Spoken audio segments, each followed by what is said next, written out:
बिस्मिल्लाहिर्रहमानिर्रहीम। ये मस्जिद अक्सा शरीफ की मेन एंट्रेंस है और उसी के बिल्कुल साथ ये सीढ़ियाँ नीचे जाती हैं जो मस्जिद अक्सा शरीफ का कदीमी हिस्सा है।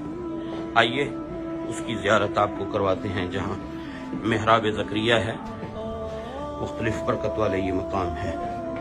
और ये नीचे ओरिजिनल असल जो मस्जिद थी पहले, वो यहाँ पर मौजूद है।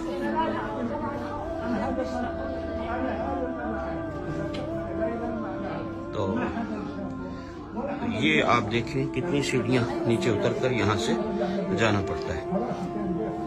और जब इन सीढ़ियों से उतरते हैं तो ये मस्जिद शरीफ की कदीमी, ये आप दीवारें देखें, ये ऊपर देखें पत्थर का काम, और ये वो हिस्सा है जो कदीमी मस्जिद है। अब जो मस्जिद इसके ऊपर है वो न्यू उसकी तामीर है, लेकिन वो भी काफी पुरानी है। बहरहाल ये वो मस्जिद शरीफ है, बरकत वाली मकाम है, जगह है।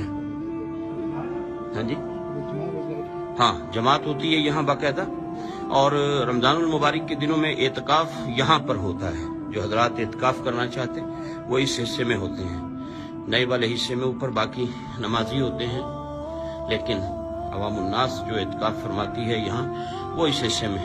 और ये माशाल्लाह नीचे है, और अभी इससे भी और हम नीचे जाएंगे, उससे आपको अंदाजा होगा कि असल मस्जिद कितने नीचे मकाम पर मौजूद है।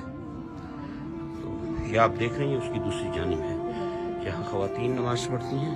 ये अभी सीढ़ियाँ हम और कितनी यहाँ नीचे उतरेंगे। तो ये काफ़ी डीप है, और इसमें आप ये पिलर देखें जो हजरत सुलेमान अलैहिस्सलाम कहा जाता है कि ये सुलेमान अलैहिस्सलाम ने जिन्नों से तामीर करवाई। इन पत्थरों को, इन पिलरों को भी इन्होंने महफूज किया है, साथ नई एक्सटेंशन करके।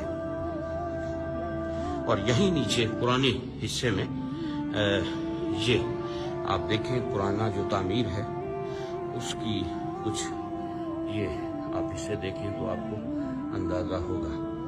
ये सामने मकतबा है, लाइब्रेरी है यहाँ इस हिस्से में, और उसके साथ ये बड़े बड़े पत्थर जिनके बारे में कहा जाता है कि ये जिन्नात की तामीर थी। आप अंदाजा कर सकते हैं, अभी इतने बड़े बड़े पत्थर हैं, 3-4 पत्थरों पर ये, और फिर उसके साथ ये पिलर है। और ये अंदर यहाँ लाइब्रेरी है, और इसके साथ फिर ये जो मकाम है, ये जो आपको मेहराब नजर आ रही है, अब ये देखें ये पिलर जिनके बारे में कहा जाता है कि ये सुलेमान अलैहिस्सलाम के टाइम की पत्थर हैं। यकीनन ये बहुत बड़े बड़े पत्थर हैं। ये मेहराब है। 2 रिवायात हैं इस मेहराब के बारे में। एक तो ये कि ये सैयदना ज़करिया अलैहिस्सलाम का मेहराब है जहाँ आप इबादत फरमाते थे, और एक रिवायत ये भी है जहाँ के लोग कहते हैं कि यहाँ मेराज की रात नबी पाक अलैहिस्सलाम ने नबियों की इमामत फरमाई। तो इस जगह के बारे में 2 रिवायात हैं। लोग यहाँ आते हैं, नवाफिल पढ़ते हैं। ये आप पत्थर देखें कितने बड़े बड़े हैं। इसके साथ फिर ये कमरा है, और ये ओरिजिनल असल मस्जिद अक्सा शरीफ का हिस्सा है। और ये कितने बड़े बड़े पत्थर यहाँ पर लगाए गए। और इसी में ये एक कुआं है। पहले जब मस्जिद शरीफ के अंदर, शायद आपको कुछ नजर आ सके, ये देखें, ये वो कुआं बनाया गया था जो जैतून का तेल जमा करने के लिए था।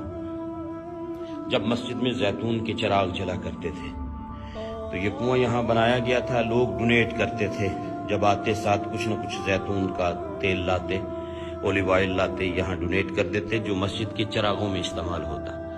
तो ये मस्जिद शरीफ का पुराना हिस्सा है। अल्लाह रब्बुल इज़्ज़त अपने महबूब करीम अलैहिस्सलाम का सदका हम इस मकाम पर हाजिर हैं। खुदावंद कुद्दूस नबी रहमत अलैहिस्सलाम का सदका जितने भी हजरात ने दुआओं के लिए कहा, अल्लाह सबकी मुरादें पूरी फरमाए, सबकी हाजात को पूरा फरमाए, सबकी बीमारियों को शिफा में तब्दील फरमाए, सबको दीन और दुनिया की बरकतें अता